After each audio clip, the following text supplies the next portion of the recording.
And we are also learning that there is growing evidence that Ukraine has managed to inflict heavy casualties on Russia in advance, and that the lightning strike Russia hoped to carry out on Kyiv has been slowed by intense and popular resistance by the people now. Videos like this one, uploaded to social media, show Ukrainian forces actually repelling Russia's advance into Kharkiv, the mayor then announcing that they had cleared the enemy out of the city.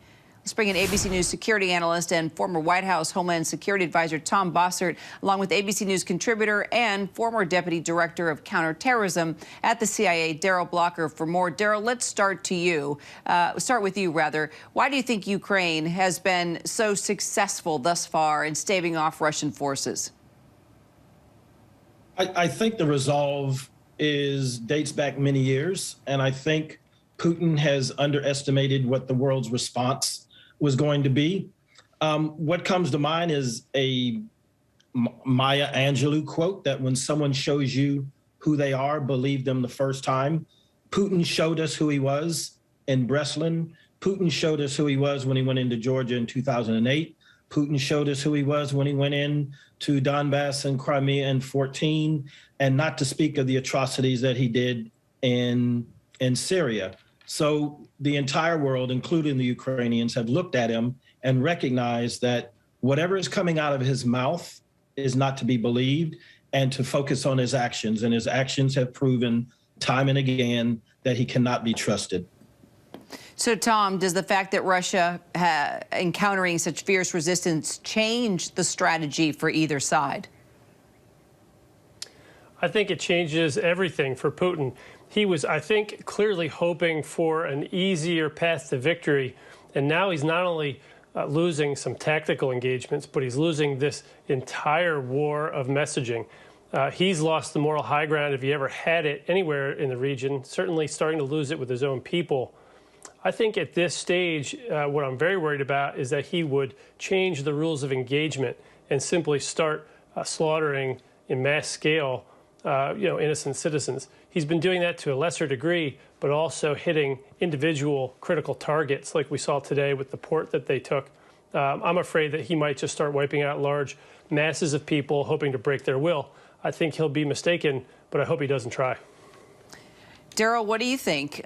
Because we've also been covering all the Ukrainian citizens. They've been taking up arms to defend their country. We've seen women coming forward, videos saying, look, we don't even know how to use this. We're going to figure out how to use this gun. We're going to take up arms.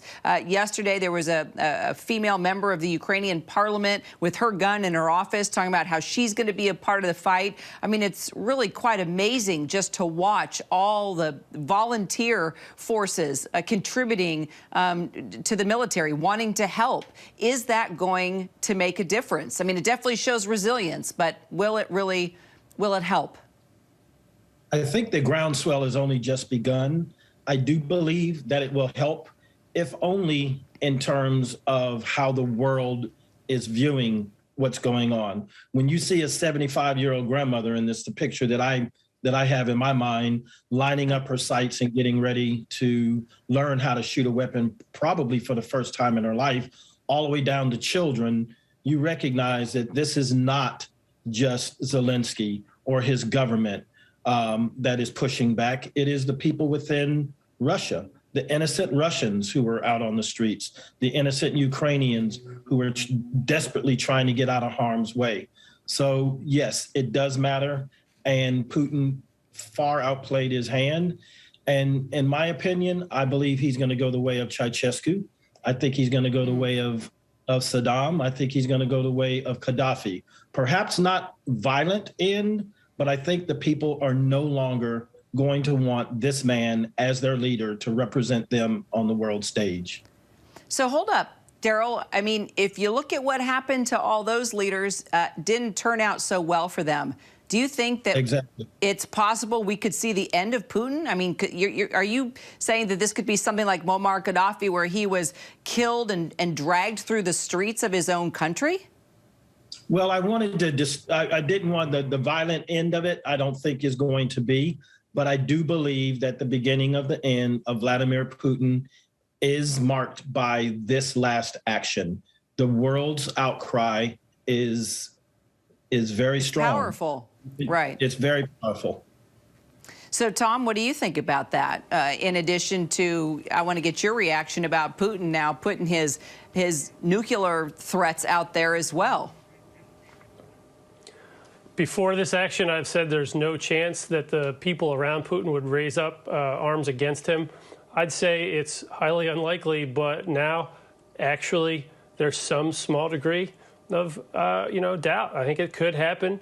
Certainly, the people are losing faith in him. I think his military soon will, but I don't want to make any kind of immediate forecast. Putin's in pretty firm grip of control and power right now, and I think will remain so. I don't think he'll be on any international stages for the rest of his life, but I do think that he'll maintain control for at least the next 30, 40 days or more as he escalates to de-escalate, which is his normal approach. Well, like Saddam Hussein, Daryl, I'm already looking at the scenarios. We'll see if we find Putin hiding in a spider hole, back in his home country. We'll never forget that day.